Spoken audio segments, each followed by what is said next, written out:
Name one song that Mariah Carey has sung bigger than "I Will Always Love You."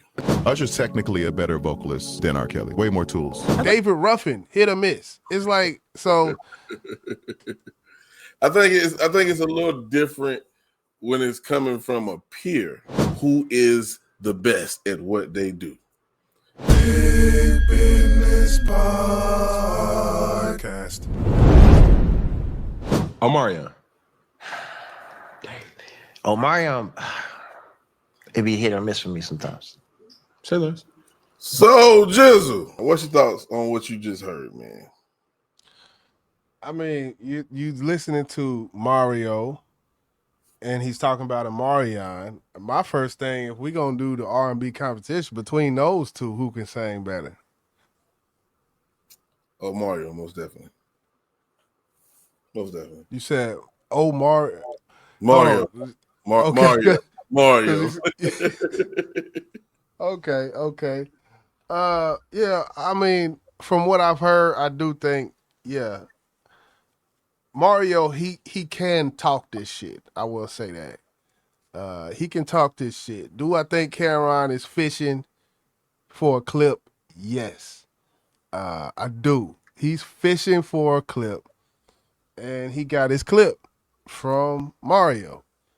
Yeah, he got several. Yeah. And Omarion did respond, and I think he responded on the Breakfast Club, and he said that I think they asked him, would you ever do another song with Mario or do a song with Mario? He said, no, I can't. I don't think I can do that because there's no respect there. Did you feel like Mario disrespected Omarion for what he said? In which he said, what I'm there. He asked him, you know what I'm saying, can Omarion sing? He said it's hit or miss for me with Omarion.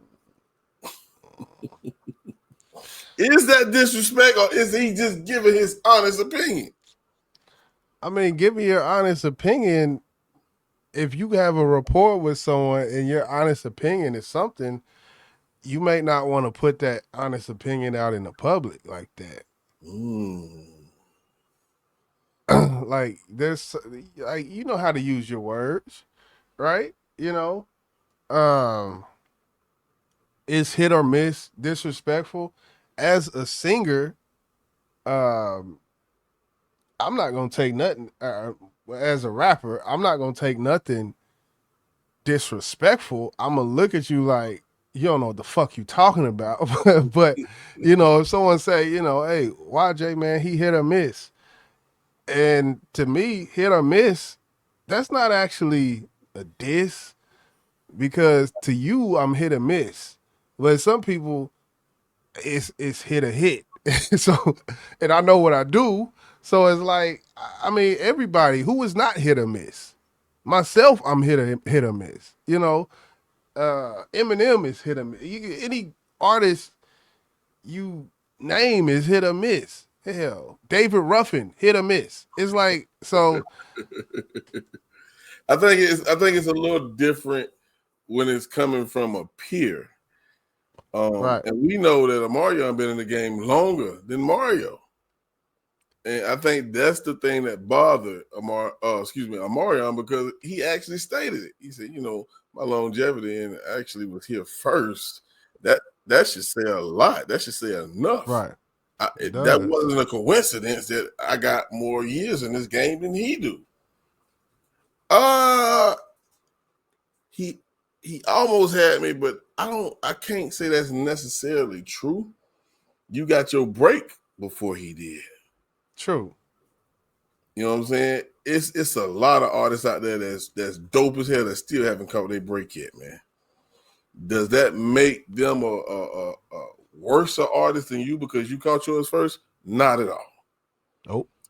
So now, if you get in the game, he's in the game, Omarion's been in the game, you just get in the game, Omarion continues and you drop off, then yeah, he has every right to talk shit to you, bro. because he's still going and you fell off. Now, hits, we can go into that. We know how that shit goes. Yeah. But Omarion has been in the game longer, so of course he has more hits.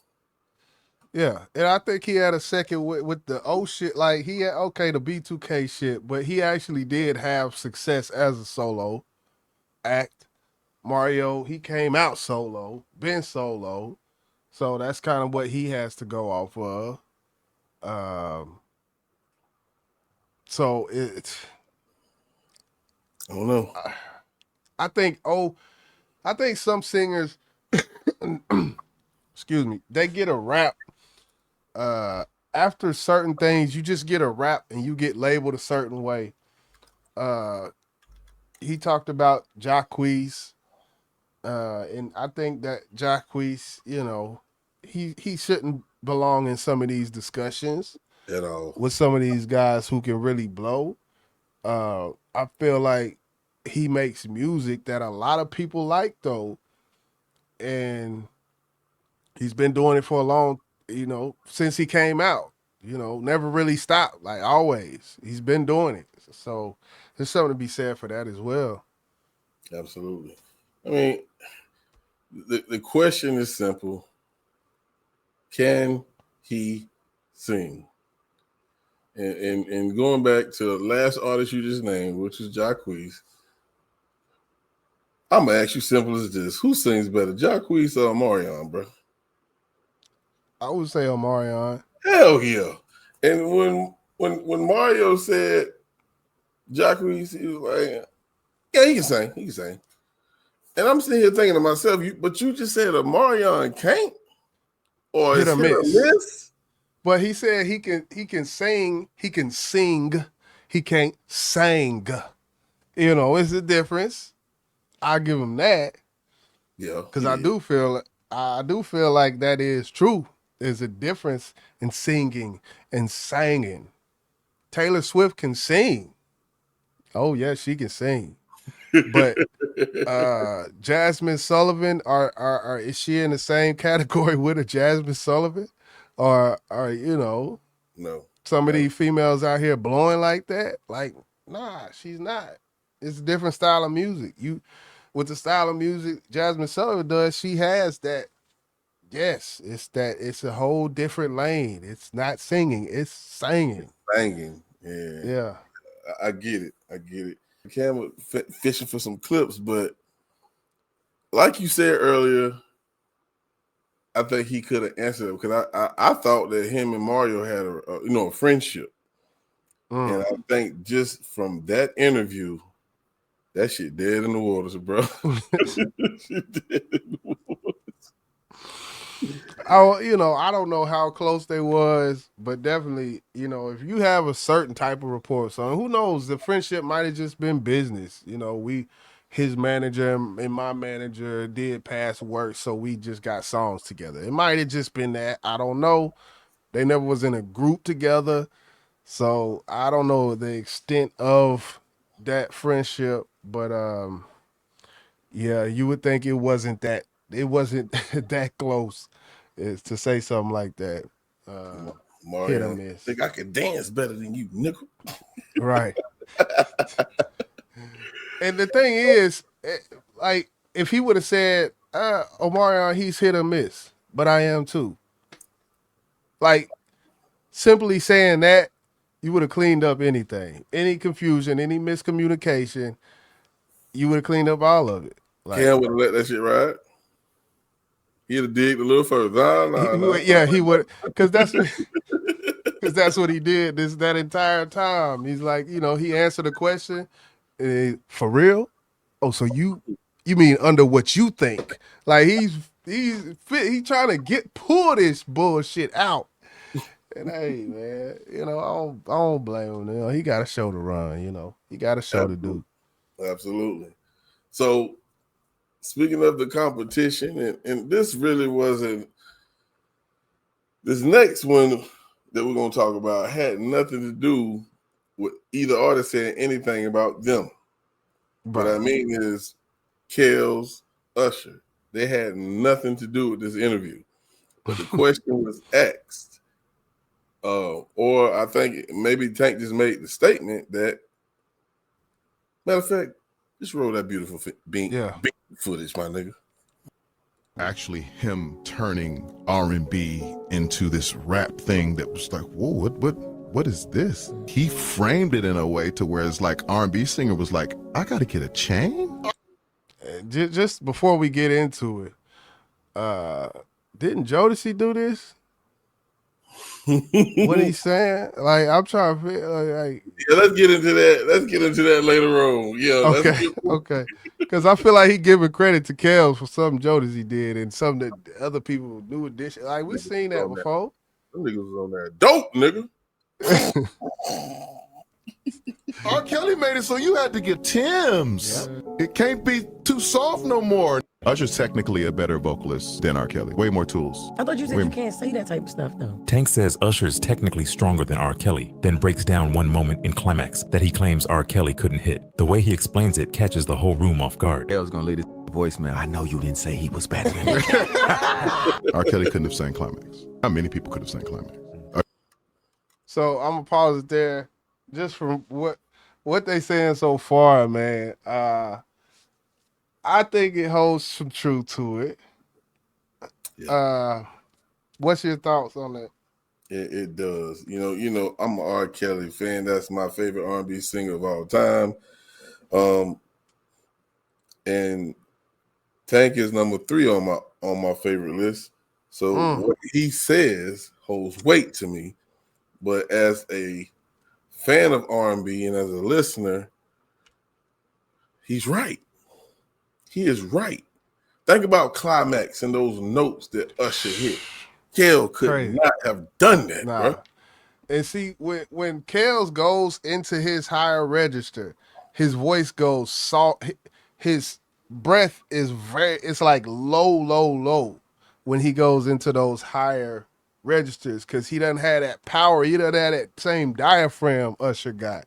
Usher can hit those notes powerfully, not just hit the note. He can hit that shit, and they're gonna get into it. But yeah, Usher went from false to natural, like that type of thing. Special, incredible. It's like watching gymnastics. Everybody lands, but some people stick. Everybody don't always stick. If you listen to Climax, every note that he sings on that record, he sticks. Like it's like. I'm not mad. I ain't either. I'm not either.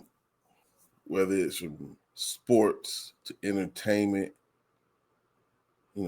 acting, whatever it is that the public has the opportunity to see and judge, there's gonna be the subject that comes up. Who is the best at what they do? It's just natural. We see it every day. Nothing wrong with it. Yeah, it's conversation. It's barbershop talk. You know what I'm saying? We gonna get this. Like I said earlier, I didn't find Tank to be wrong with what he said because he got down to the technical aspect of R&B singing. Yeah, notes that you got to hit. Who can hit these notes? Who range is broader? Switching from falsetto to this natural singing voice in the flip of a switch, like little shit. Like yeah. Who has a stronger voice? We done heard not the comparison, but I guess you can say that with Whitney Houston versus Mariah Carey. Who's the better singer? And we know she's supposed to hit 7 octaves. Well, speaking of Mariah Carey, I don't think Whitney can hit 7 octaves, but Whitney's voice is so strong, right, that you can't just say Mariah will destroy her because that is not the case at all, bro. Right. But I often wish Whitney wouldn't have went so pop. I feel like her catalog at a certain, I don't know if I want to say it was stunted by pop, but I do think when you get into that realm, it kind of limits vocally. It can, Yeah. And Mariah, she been doing pop, so, but Um, do when it comes to R&B or just singing in general, do you think, and I think this might be where you was headed, the genre, I guess the subgenre of R&B, does that play a role in, I guess, the place that people put you at amongst the all-time great singers? Do you think that plays a role in it? I do to an extent, yes, because when you sing in R&B, like especially soulful R&B, uh, the category of people who you're gonna be placed with are naturally gonna be from what, and let me just say how it is, what black folks like to hear and what we value in our music from our vocalist. Uh, it allows more landscape for you to do so as opposed to pop when it's not really all about how great you are. It's about how great the song is. It's about how popular the song is. It's about how many people, how many different people of different walks of life can grab on to what you're doing. And in R&B, it's just about what you're doing and that voice. It's more here with it instead of being here with it. So, and I'm gonna get off of Mariah and Whitney in a second. Just give me about 5 more seconds, maybe a minute or Yeah. two. We're gonna Yeah. go back to Kells and Usher. Name one song that Mariah Carey has sung bigger than "I Will Always Love You." Bigger far, you talking about hits? Her Yeah, I'm Christmas just saying song. what. Her Christmas song did I don't think Whitney did anything that her Christmas. She put a Christmas album out and re-released that bitch, and it did more numbers than, like, she broke records on a re-release, like, with that Christmas shit she did. So my Song, favorite, my song, one all I song, want for Christmas is you. and that's bigger than "I Will Always Love You." Ah. In your head, bro. Just fuck the goddamn numbers, Jizzle. In your head. Is that a song that's better than that? Well, to me, Breakdown, Mariah Carey is her best song with Okay. both us. So break down. Ooh, that was the dopest note. I feel you. I feel you. I was just I saying can't really that. be I'm not the one to ask that, I think. I don't know. Yeah. But you just go back to Kells and Usher. And Oh they yeah. they Yeah. broke it down a lot more, and with R. Kelly and the things that he's done for R&B. He changed the look. And I know you want to get into the fact that you felt that KC and JoJo was the original R&B thugs. Why you say that, bro? Well, I as far as my mind, I'm thinking when you think of the quote unquote R&B thugs, that's a crazy title, by the way. But it's really an oxymoronic statement. But I get it. And I don't know. From my knowledge, of course, we know this isn't my genre, but Jodeci definitely was one of the first people. And if you go back to the Bad Boy days, which R. Kelly was rocking at the Bad Boy days as well. I don't know as far as timeline who came first with the, rougher R&B look. So I can't, don't quote me on that, but from my knowledge, I thought Jodeci was doing that before Kells. Maybe I'm wrong though, and I'll take that if I am wrong. Well, there was more things that he spoke of, and I don't really know why he even brought that up, but I guess that's a part of the Right, impact that he had on R&B. right, But we can go to different things that R. Kelly did for R&B. He was one of the top, if not the top hit maker. He wrote yeah. songs for so many artists. He had so many number one hits. You know what I'm saying? Did he have the voice of a Luther? No. Did he have? And I'm gonna go ahead and say this straight up. Did he have the voice of a Tank? In my opinion, no.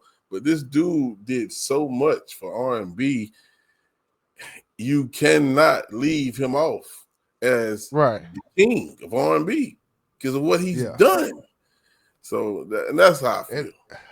And I respect that. I respect that. I think, as far as Usher and R. Kelly, I think I said before we started, when it come to R. Kelly and Usher, he's singing a song. He learns this song. He perfects this song that has been given to him. Usher R. Kelly starts from the mud, just with a piano and harmonizing, quantizing the beats and everything that takes to produce this song he's doing, writing for other artists. Who is Usher writing for? So it's like, at the end of it, it's like if R. Kelly was Usher process, if R. Kelly had Usher's process with all the things Usher does, drinking lemon juice and shit and all this other shit, hot teas, chamomile tea and shit, all this shit that Usher probably does to get his voice. R. Kelly, man, he was out there, he was living, he was doing a million things within music, smoking out there, smoking blunts and shit, hopping in the booth with a blunt in his mouth, singing and shit. I mean, hey, if you focus on one thing, it's the Kyle Korver effect going to the sports. Focus on one fucking thing. Kyle Korver was not in no low post practicing post moves and during his practice. He practiced one thing, he got good at that. Usher practiced one thing, he got good at it, and he's great at it. But, fucking R. Kelly was the Swiss Army knife, the Jokic of this shit. Like, hey, I'm about to do this, and that, and that. Goddamn. Averaging triple-double, goddamn it. Every damn time he step on the court, you gonna get it all. You talking about producer, writer, singer. Yeah, I agree Background, vote, all that shit, man. Yeah. So and ain't no argument. But yeah, at the point that Tank left it at, which was singing, yes, we have to get at the Usher, man. Yeah. Technically singing. Yeah, between those two. But hey, we've been up here 23 minutes. Chris Brown and Usher, technically singing. I'm still gonna go with Usher, I think. Technically, yes. But dancing. Hey, and also hits. Chris got more hits than Usher, bro. His output, I feel like if Usher recorded as much as Chris Brown, I do feel like it may be more even in that aspect. But yeah, he got him on that. Got him on that. Usher probably got what, 5 to 6 albums, maybe 7, maybe. Yeah. Yeah, I can't. I know I'm off by a number, but I'm just thinking of the ones I like with the Confession. And he started 8732 and My Way, and he had a few others, but then the last one he just dropped. It's a dud. Yeah. So, hey man, say man. We here with it though, man. That's a great discussion, man. That's Boss. I'm YJ. Hit that like button for R&B. God damn me. Oh, Big Business Podcast.